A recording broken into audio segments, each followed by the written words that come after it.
The Durhams, a well-respected family in North Carolina, were brutally murdered in their own home on a gloomy, snowy night on February 3, 1972. The community was filled with anxiety and uneasiness as the case went unsolved for more than 50 years, leaving many to wonder who could have committed such a horrific act. In this world, there are certain mysteries that appear to be covered in shadows. They're mysteries kept from curious minds and prying eyes. After more than 50 years, the triple homicide case was finally solved by investigators in 2022. Is there any evidence connecting this case to organized crime? How did the police crack this case? The stunning city of Boone, North Carolina, is the setting for today's case. It is a charming mountain town in the northwest of the state, tucked away in the foothills of the Blue Ridge Mountains. It is a well-liked location for those who enjoy the outdoors and the natural world. The Appalachian State University, located in Boone, infuses the community with a youthful vitality. In addition to the many outdoor activities available in the area, such as hiking, biking, skiing, and more, visitors can explore the charming downtown area, which is home to numerous unique stores, eateries, and galleries. Boone is a fascinating place in North Carolina because of its stunning natural surroundings, fascinating history, and dynamic culture. On November 12, 1926, Bartex Bryce Durham, the son of Coy M. Durham and Collie Devon Crabb Durham, was born in the lovely state of North Carolina. He was a multi-talented and experienced man who led a purposeful life. Growing up, Bryce's siblings, Ralph L. Durham and Gail Durham Mauldin, played a significant role in his life. After completing his studies in history and physical education at Appalachian State University in 1941, Bryce Durham taught for a year at Wilkes County's Mount Pleasant School. However, his career path diverged, and he ran the Mount Airy Auto Loan and Sales Finance Company for 6 years prior to moving to Boone. Prior to that, he worked for 13 years at the Home Finance Company, where he acquired invaluable business and financial knowledge. Despite having a diverse professional background, Bryce Durham was a devoted member of the Boone community up until this tragic and premature death in 1972. Bryce's wife, Virginia Durham, who was born on October 24, 1927, was the daughter of Calvin M. Church and Virginia Lucinette Eller Church. She was one of 5 siblings, and the other 4 were Winnie Levane Church Elliott, Dacia Church, Dovey Pierce Church Baker, and Rena Mozu Baumgartner Walsh, who were all integral parts of her life. As she grew up in 1951, Bryce and Virginia got married, and later that year, Virginia gave birth to a baby girl, and they named their daughter Jenny Sue Durham. On May 2, 1953, they were blessed with a son and gave him the name Bobby Joe Durham. They were a loving and tight-knit family. Jenny Sue was later married to the love of her life, Troy Hall. Nestled in the mountainous terrain of Boone, North Carolina, the Durham family had found their heaven. After moving from Wilkes to Mount Airy, the family of 3 decided to start afresh and settled in Boone in 1969. Their residence, 187 Clyde Townsend Road, was perched atop a steep driveway just off the 105 bypass. Jenny Sue Hall and her husband were only 4 miles away. For the Durhams, it was the ideal location, a haven from the daily grind. In the quaint town of Boone, North Carolina, on the wintry evening of February 3, 1972, the weather was unforgiving. The Durham family took cover from the bitter cold in their Clyde Townsend Road home as the freezing air whipped through the trees, sending snowflakes swirling in a frantic dance. Only a year before, Bryce Durham, a Buick dealership owner, and his wife, Virginia, a librarian, had moved to Boone from Mount Airy. Bobby, their son, was a first-year student at Appalachian State. The family was well known for their diligence, quiet demeanor, and love of solitude. But something dark was simmering within, even as the wind howled outside. Something terrible was about to happen that would rock Boone to its foundations. The Durham family had no idea that their lives would soon alter irrevocably.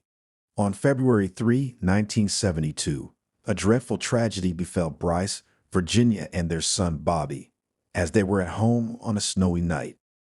The Hall family was happy and peaceful as they settled into their split-level house, but their tranquility was abruptly disturbed by a terrifying phone call.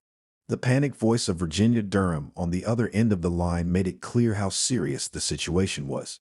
She was whispering to her son-in-law, Justin Troy Hall, about multiple intruders breaking into her house.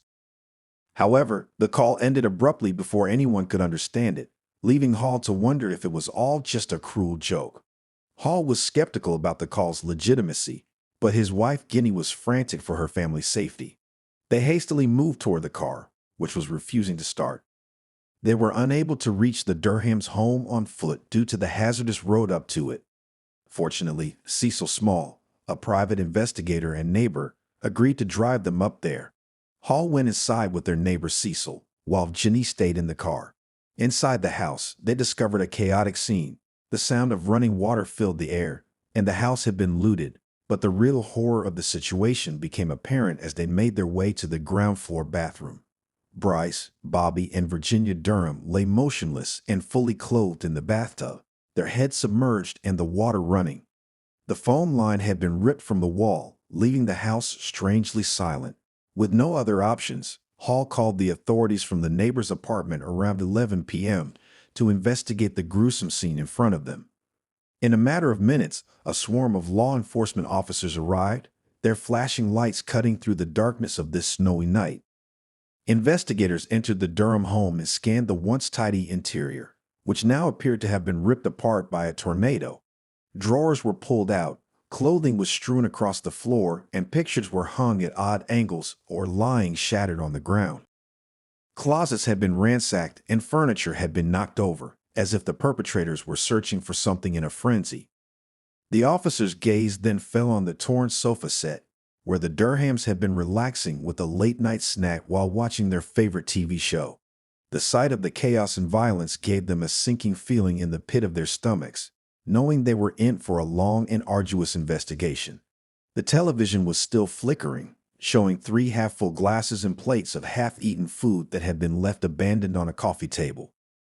Additionally, they observed something strange on the kitchen table, a baked chicken that had partially been consumed, suggesting that the crime occurred while the Durham family was having dinner together.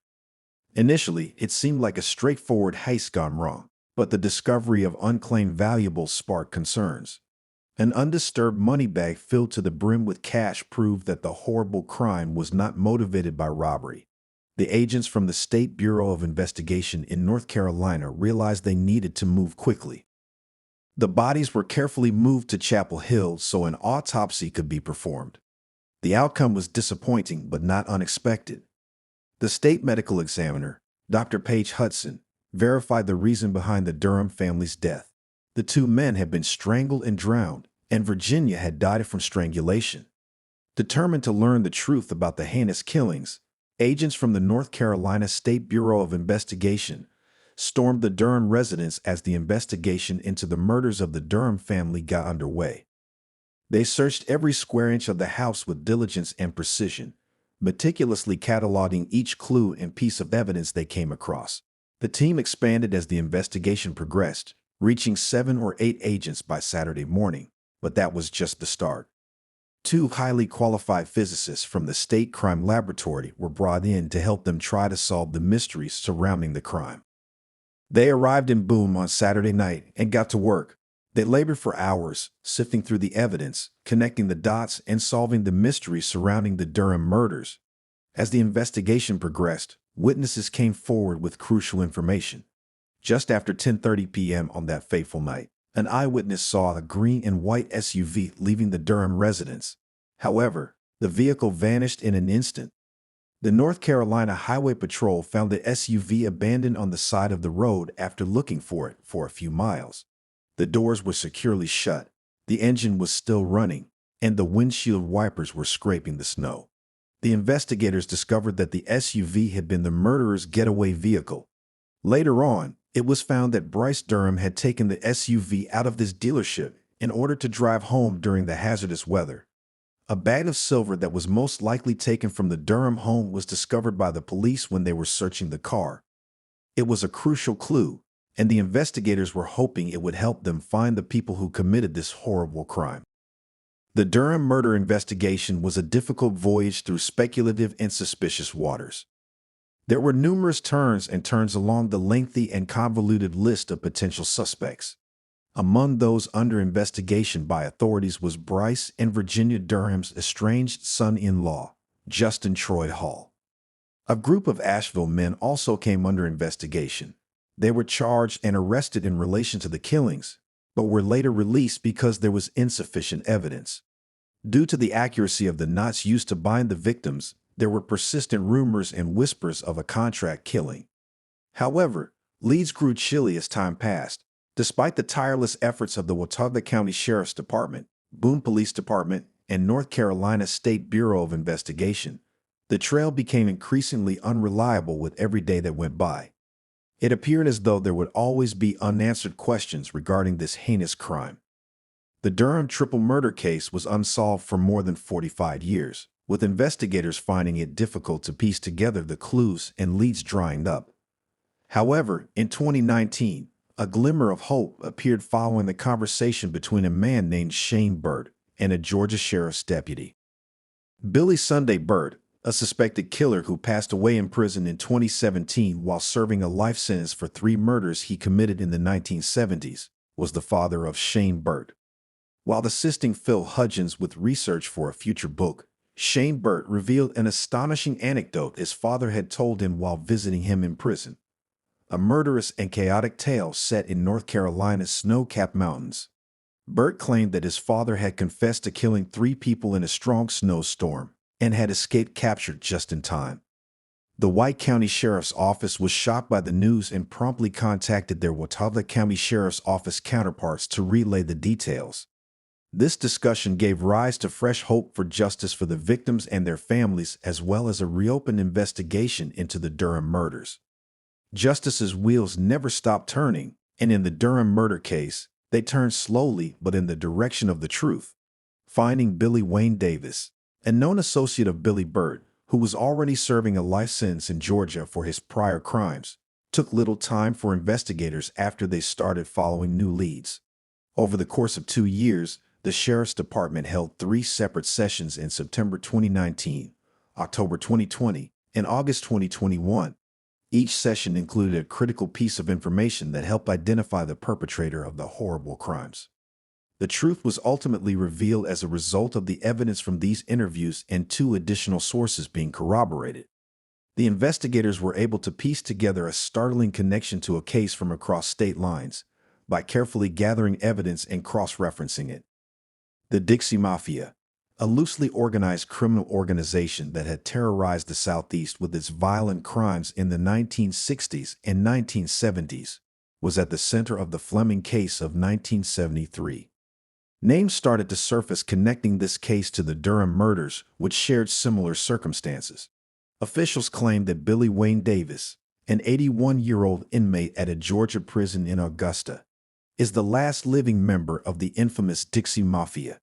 He has been incarcerated since 1986 and is presently serving a life sentence for murder at the Augusta State Medical Prison in Georgia. Investigators claim he divulged information regarding a hired hit in the mountains of North Carolina that went wrong during a severe snowfall. Davis acknowledged that he drove the group away after the Durham family was killed, saying that Charles David Reed, Bobby Jean Gaddis, and Billy Sunday Burt were the ones who went inside the house on that fateful night. Davis declined to provide any further details about them.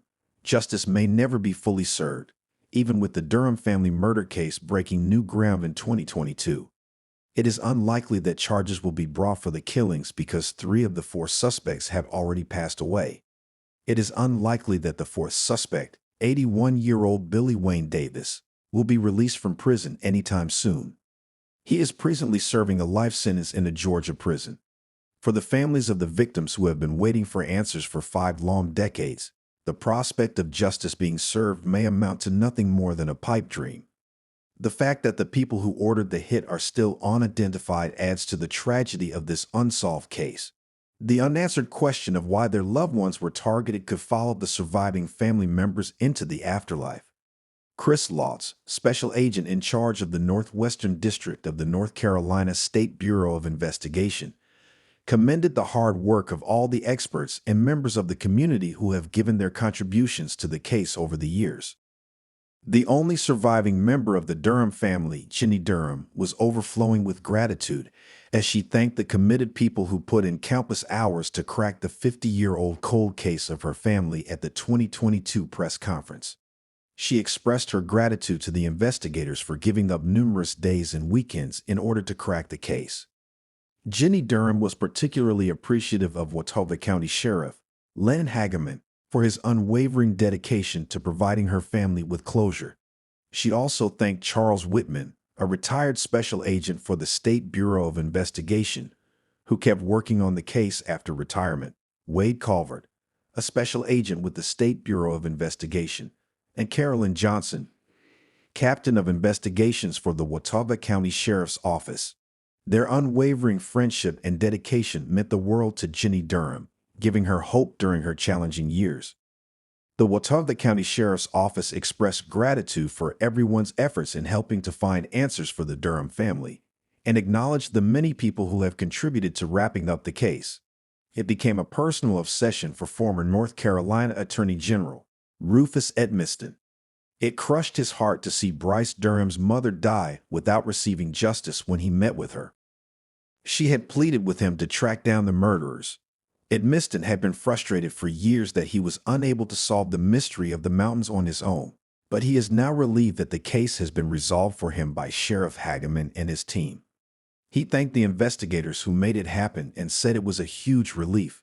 Shane Burt, the son of one of the offenders, wishes to express regret to each and every victim of his father, Billy Sunday Burt.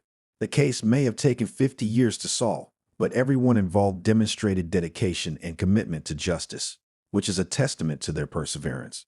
Shane, despite his father's murderous nature and the dozens of people he killed, is not trying to cover up his horrific act. Rather, he wants to bring closure to as many people as possible. Even though there is not complete closure, it is somewhat relieving that the case has been resolved after 50 years, and it gives hope that future generations will be able to sleep well knowing that justice has, if only partially, been served. In 2018, Sarah Ashley Hill, a mother of two who was 33 years old, was employed as a waiter at a neighborhood diner in Patrick County, Virginia. She was well known for her kind disposition, upbeat smile, and passion for dancing and music. She was very close to her sister, April, who frequently assisted her with her kids. Out of her 5 siblings, Sarah was the only one with the attractive red hair and vivid blue eyes. She used to get teased and told she was adopted by her siblings. Sarah was visiting her friends in North Carolina in June of 2018. She called April on her cell phone at 1:30 a.m. on June 6, informing her that she was on Blue Hollow Road, close to Mount Airy, and that she would need a ride. Sarah did not give an explanation for her early morning walk. April was unable to simply leave her job, which was nearly an hour away. At Elkins Hugh Chatham Memorial Hospital, April worked as a registered nurse. Sarah Hill had vanished from view by the time the family got to Mount Airy. They assumed she had found another ride, or perhaps she had managed to get into her own vehicle, a white 2000 Ford Taurus. When April texted Sarah the following day to check on her and to ask if she still needed a ride, April received no response. When April called back, it went to voicemail. Sarah's phone had been switched off for 2 weeks. It was highly unusual for Sarah to be disconnected from everyone for so long. April claims that they spoke at least once a week, if not more frequently. April mentioned that Sarah had a lot of dubious friends and was dependent on illegal substances. April pondered whether it had anything to do with her sister going missing. Sarah was officially declared missing 1 month after her last sighting. Investigators began looking into her disappearance right away. Her white Ford Taurus was soon sighted at a shop close to the intersection of Blue Hollow Road and North Carolina 89. It was captured on camera footage that the store owner obtained while attempting to apprehend shoplifters. Sarah was, however, not named among the people suspected of misconduct there. Upon searching the vehicle, the police discovered Sarah's handbag phone keys, and a few personal belongings inside. Nevertheless, no DNA fingerprints or other identifying marks that may have connected someone to her disappearance were discovered. The police thought of every scenario in which Sarah might have vanished. They looked into any enemies or issues she might have had with anyone who could have hurt her. They looked to see if she was burdened with debt or other financial issues that might have caused her to elope. Investigators also investigated whether she had a history of substance abuse or mental illness, which could have influenced her behavior or judgment. They looked into any romantic relationships or domestic conflicts she may have had that could have resulted in aggression or jealousy. They did not, however, discover any proof to back up any of these theories. 3 separate properties on King Park Circle in Mount Airy, North Carolina, were among the many locations the Surry County Sheriff Office checked during the investigation that began in January 2019. After following Sarah's last known movements, detectives surmised that she was in the neighboring Stokes County, where she had been hanging out with a man. This person of interest displayed suspicious behavior, including restricting entry into his residence. It was found that the man had faced assault charges in the past. The Asbury Road property in Stokes County, North Carolina, where Sarah was last seen at the time of her disappearance, was shown to detectives in 2022. The Surry County Sheriff's Office, the Stokes County Sheriff's Office, and the North Carolina State Bureau of Investigation carried out the execution of a search warrant for the property located at 1791 Asbury Road, Westfield, North Carolina, on Monday, October 17, 2022. Investigators brought in specialist personnel to use heavy machinery to stabilize an existing structure and move dirt and terrain. Beneath the floorboards were human remains. Atrium Health Wake Forest Baptist Medical Center received the remains. After an autopsy on October 20, 2022, it was determined that Sarah Ashley Hill's remains were what was found. The Stokes County Sheriff's Office announced on October 11, 2023, that Leroy Hoover had been detained and charged with killing Sarah. Hoover is presently awaiting trial while being held without bond in the Stokes County Jail. In Stokes County, he is also involved in other cases. We can only imagine how difficult this has been for the family of Miss Hill, Sheriff Joey Lemons remarked. The detectives working on this case from the North Carolina State Bureau of Investigation, the Patrick County Sheriff's Office, the Surry County Sheriff's Office, and the Stokes County Sheriff's Office did an amazing job and never gave up. While nothing can truly bring a loved one back, we can only hope that this gives Miss Hill's family some sense of closure.